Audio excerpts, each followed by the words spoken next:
students. Today we will continue our class with a new topic named as the sentence.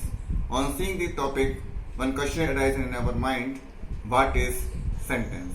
Sentence is a group of words that gives us complete sense is called sentence. I repeat, a group of words which gives us complete sense is called sentence. Now, see here.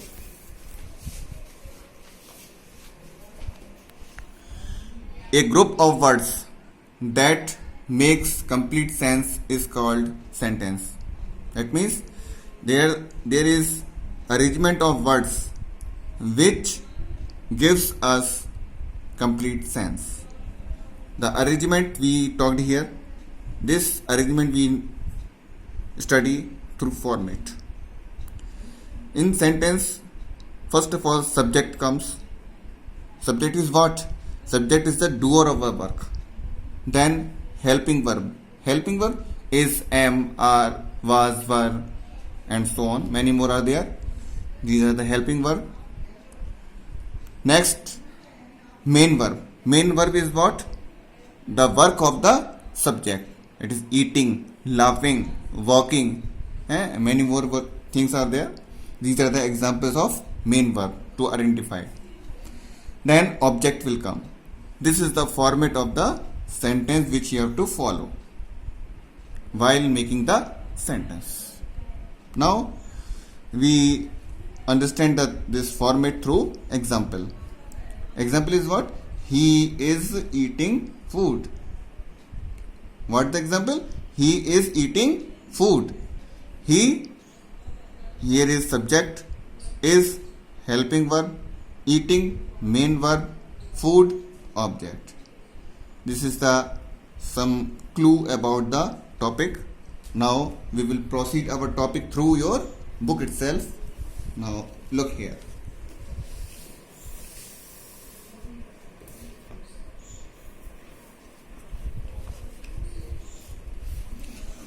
Now all of you just pay attention in your book. The sentence, as we just discussed, a group of words that makes complete sense is called sentence. There should be, this is the example, there should be equal opportunities for both the rich and poor. And this is the example. This is just a quick look because we understood already. Now we talk about the phrase, a group of words that makes sense but not complete sense. Certain group of words are there, but sense is also there, but not complete sense is observed there. Is called phrase. The girl in the green dress, beautiful, decorated. These are the example of phrase. A phrase can be turned into a sentence by adding some words to it. If we want a phrase to be meaningful, we have to add something. It might be verb, subject can be there, or object can be there, because the format of the sentence is such that first subject will come, helping verb, then main verb, then object will come. So we have to follow the format to make a meaningful sentence. So the thing is told here. If a phrase is to be used and to make a complete sensible sentence, you have to follow the format. Okay guys? Just see the example according to this. The girl in the green dress is waiting for her friends. Okay guys? Here we see the girl in the green dress. There is some sense, but no complete sense is here. It became a complete sensible sentence only when helping verb is added, main verb is added, and then object is added.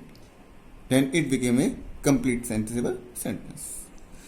Now we talk about the part of sentence. sentences are of two types parts, subject and predicate. A sentence is made up of two parts, subject and predicate. Now we must know what is subject and what is predicate. Just see here. The subject is that part of sentence which states who or what the sentence is about. Subject is that part of sentence which states, in simple language we can say, subject is the doer of the work. In simplest way we say.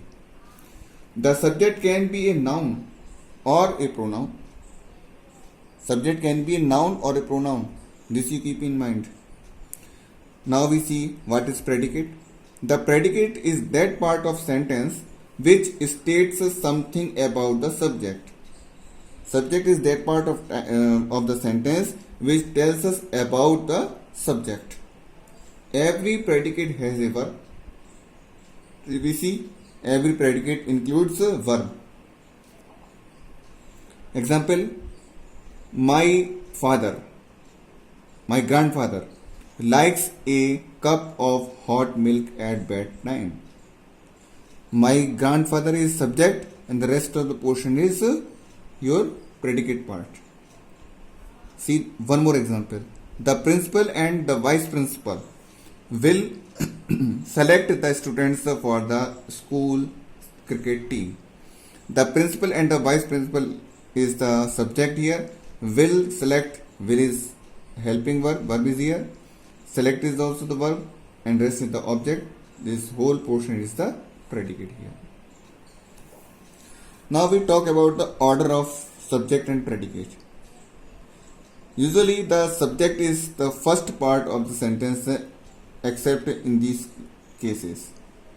Generally we see the subjects are used in the beginning of the sentence, but in such cases, some cases it is somewhat different. In an imperative sentence is a ordering sentence in simple language. The subject is always you, which is implied. In imperative sentence, it is ordering sentence and it is always given to the person who is standing before you. So, you subject is implied here, used here. But when we write sentence, it might be in a hidden condition. It not be written but understood. Close the door. It implied you close the door. Example is here.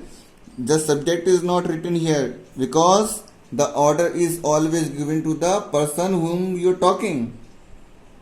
So the subject you is hidden here. It implies you close the door. So you is the subject here. Close the door is the predicate. Next point. It is in an interrogative sentence. The subject is placed in this order. When interrogative sentences are what type of sentence? These are the sentences in which we ask the questions or we know about the thing about putting the question. Why were you absent yesterday? This is the construction of the sentence we are simply talking here. Why, were, first the question word, then helping verb, then subject is coming, then predicate part. This is the construction of the interrogative sentence. Next, in exclamatory, surprising sentences in which surprises are there. And or we can say the sentences which based on feelings. And optative sentence. These optative sentences are wishing sentences in which we ask wish for a particular person. The subject is placed in this order. What a great playwright Shakespeare was. First of all predicate part, then subject, then again predicate is there. May God bless you. May is the predicate, God bless you is the subject. Next point. Sometimes the order is altered for the sake of emphasis, where we have to focus much. For this purpose, we change the order of the format. In the depth, dark forest lived a python. This is the example of this. Now we move forward about the kinds of sentences. They are 5 in number. First, assertive sentence, or we can say declarative. Second, interrogative sentence. Next is imperative sentence, exclamatory sentence, and optative sentence. Now we just know in a simple language what they are. Assertive sentences are those sentences, a statement declaring or asserting something. It's a declaration about something. Interrogative, in this we ask question, or we can say we inquire about a particular thing by asking the question. Imperative sentences, they are the command, advice, requesting type questions. Exclamatory sentence, expressing surprise, joy, or admiration, or we can say it expresses the feeling of a person.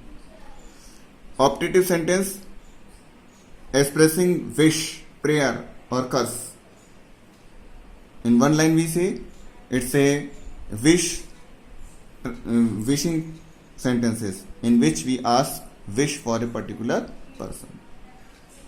Okay guys, today we will stop class here and we'll continue with same topic in next class. Thank you. Have a nice day.